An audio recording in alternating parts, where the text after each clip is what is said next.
Hello, everyone. Welcome to my channel and welcome again to my response to what is happening today. Today, it is the day on which Donald Trump will be inaugurated as the president, the 47th president of the United States. And it's a great day. I'm really happy that he is going to become the president, and I wish him and his team all the success that they need to implement their new their new government. Yeah, we really need it. We really need the change that is currently happening. But having said that, um, I want to make some. I want to use this day for bringing attention to the freedom of speech. The freedom of speech, which, as has been said by many people, is the very basis of Western civilization. And the freedom of speech, which we all know or should know, is continuously threatened and continuously, you could say, uh, cancelled because people are not allowed to speak what they want to say, and on all kinds of platforms and in all kinds of circumstances, people are just not allowed to say what they want to say.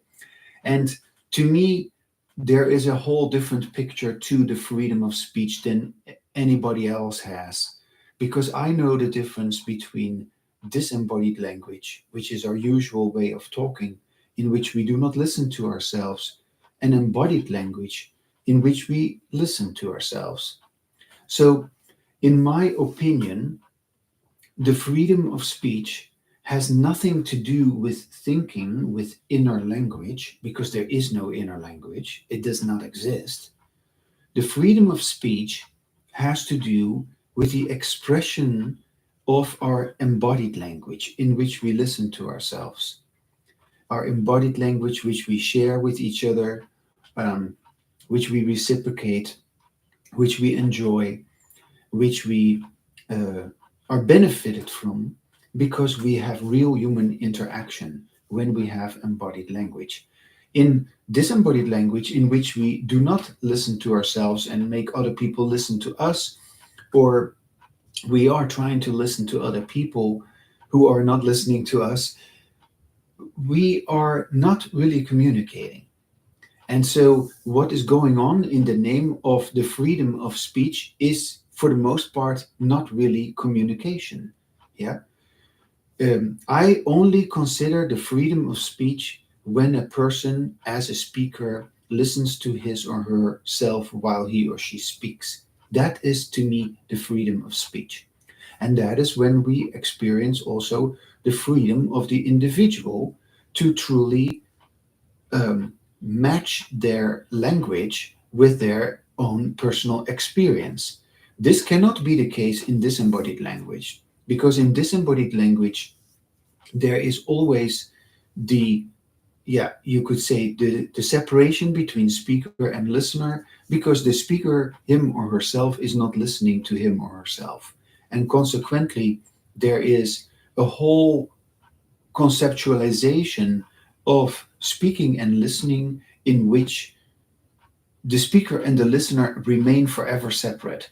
And this also, of course, on a personal level, inadvertently uh, implies that the person is in conflict with him or with herself, because there is a seeming separation between who you are as a speaker and who you are as a listener. And in embodied language, none of this occurs. So, um, my reason for talking about the freedom of speech today is because, as I was just watching some stuff on YouTube, I came across a statement by the famous psychologist Jordan Peterson. And it was really peculiar what he said in this particular statement. I want to paraphrase what he said, because I haven't written it down. But what I recall him saying, and I'm pretty correct that he said that, or pretty sure that he said that. He said, no, he says the freedom of speech, it is not so much about talking. Yes, he said that. He says it's not so much that we can say what we want to say. No, he says the freedom of speech is so important because it allows us to think. Yeah, he said that. And so he made in this statement our actual conversation secondary to the presumed inner conversation that we have with ourselves, which we call thinking. Now, here you have one of the most world famous psychologists who sold millions and millions of books, and everybody is trying to, I don't know, look up at him for knowledge about psychology or whatever. And he makes such a blatantly stupid statement, but at the same time, a statement which is completely in line with our usual way of talking, which I call disembodied language, which nobody else wants to talk about. I have tried to. I've tried to contact Jordan Peterson. He is not. I've never heard of him. Yeah, I never hear of anybody actually who wants to talk with me about this, that there is no inner language, there is no mind, there is no private speech. And our way of talking has nothing to do, if we have embodied language, has nothing to do with our ability to think. There is no such thing as thinking. There's only our way of talking. There's only our, yeah, there's only what we can say and what we can hear and what we can write and what we can read. And what goes on inside of us is just, we just talk about that, what goes on supposedly inside of us. But we just do this by the way in which we talk. We do this by the way in which we write. And so there is no inner language. We can only have overt language. And so it is very, very detrimental that we believe that our imaginary inner language is more important than our actual speech, and that our actual speech would support the fallacy of our inner language. There is no inner language. And so it is interesting that someone like Jordan Peterson would say it so clearly, actually, yeah, that our speaking presumably serves the purpose so that we can have supposedly clear inner language. No, Jordan Peterson, there is no need for any fantasy about inner language when we have real spoken communication in which we as speakers are listening to ourselves while we speak. Yeah,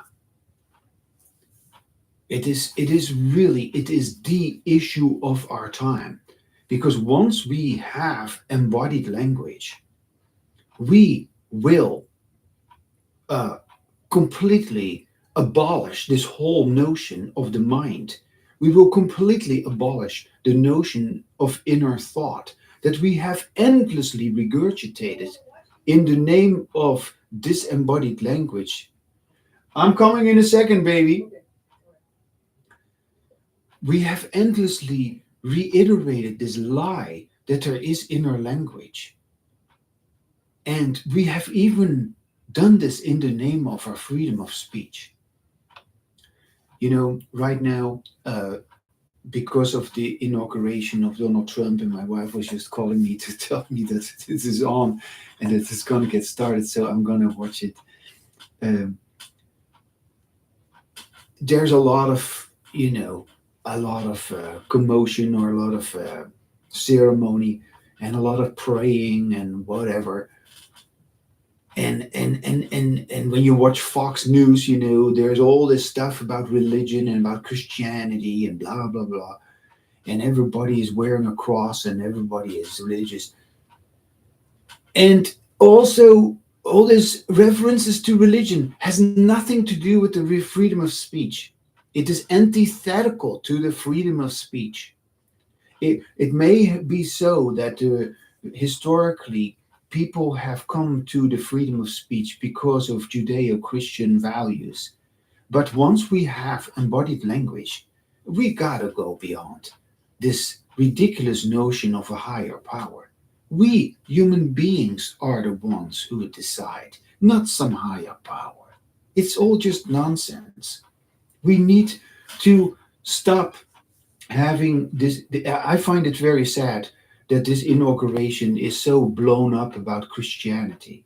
It would have been a perfect opportunity to put the freedom of speech in the limelight, the importance of having embodied language, and all our rhetoric about religion is just a failed attempt at getting to what I call embodied language. I'm going to leave it here for now because I want to watch the inauguration. So, um, yeah, Jordan Peterson, he got it wrong. And if he has courage, or if you hear me and you talk with him, tell him that I want to talk with him about this. Tell him. And, and oh yeah, I watched the video of Candace Owens. I don't know. She's sitting there criticizing Jordan Peterson, and what has she got standing behind her? A big cross on her desk. And I just go like, yeah, Candace Owens, you're also just virtue signaling to the Christian crowd, yeah, because you want to, I don't know, keep your audience, and it's just also sickly, how you all want to keep dominating the conversation with your fast talk. So if whether you're Candace Owens or Jordan Peterson or Joe Rogan, I don't care who you are, or Tucker Carlson, I would like to talk with you about embodied language, which has nothing to do with religion. Freedom of speech has nothing to do with religion. Yeah, unless you have no religion, there is no freedom of speech. You cannot have what I have, embodied language, with a belief in a higher power. No, that's all just make believe. That's all fantasy, just like your inner language is fantasy. Anyway.